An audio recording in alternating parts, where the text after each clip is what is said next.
2NURFM, a broadcast service of the University of Newcastle. And of course, it is an election year and never a dull moment in the world of politics. Always great to have in the studio Associate Professor Jim Joes from the Newcastle Business School. And Jim, this morning we're looking at pre-selection mainly in Tasmania and what it may mean federally a little later in the year. Good morning. Good morning, Todd.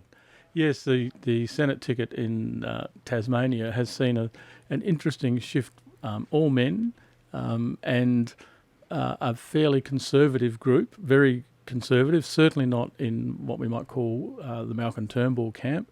And one of the interesting dimensions is that one of the members, who's number 5 on the ticket, I think, and his name escapes me, which I'm very sorry about, but he was one of the supporters of Malcolm Turnbull, and he went from the top of the ticket down to number 5. Oh dear. And this perhaps sends a little small seismic signal to Canberra that in the event that there's a double dissolution and this ticket goes forward for the Senate, then in the event the top 3 will certainly get elected, but number 5 will be very difficult.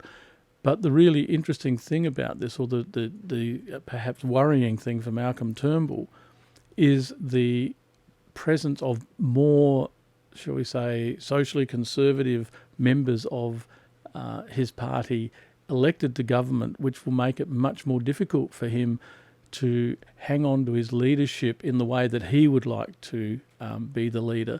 Not so much that they would necessarily get rid of him, because if he leads the party to success in the election, it's unlikely that the party would then want to get rid of a successful leader in that respect. Just yet. Yeah. However, his room for manoeuvre in terms of the sorts of policy directions that he might like to push, regardless, in some senses, and maybe I'll go out on a limb here with this one, even if he goes to the polls with a very progressive policy on a particular issue, if he is then presiding over a party in which the more conservative parts of the party are in the ascendancy, he may find that despite being elected on that platform, he has to rein it in order to maintain his dominance. And I think this is a really worrying thing, I think, for Malcolm Turnbull.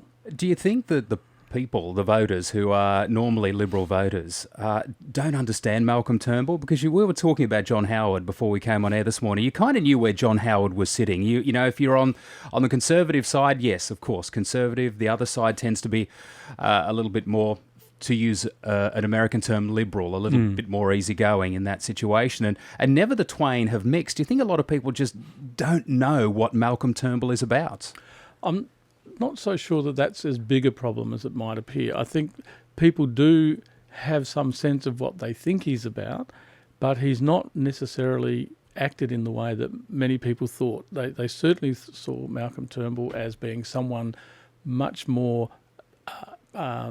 progressive than Tony Abbott, that he was going to be more, lead a more stable government, which in the main he sort of has. But in terms of the sorts of issues that they thought he stood for, he hasn't really delivered in the way that perhaps people thought when he became leader, this is where he was going. Yeah.